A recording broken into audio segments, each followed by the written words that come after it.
Tanečná skupina ohúrila porotu svojim Matrixovým vystúpením. Partia mladých ľudí z dedinky na Morave s malebným názvom Zastávka chce nielen postúpiť, ale hlavne urobiť svojim tancom radosť divákom.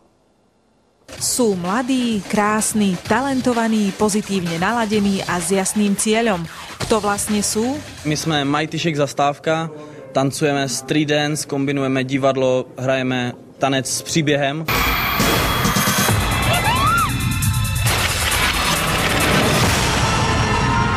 Tanečná skupina má v celku nezvyčajný dvojjazyčný názov. Dozvedeli sme sa prečo. My jsme z takové malé vesničky, která je nedaleko Brna, jmenujeme se, jsme ze Zastávky u Brna.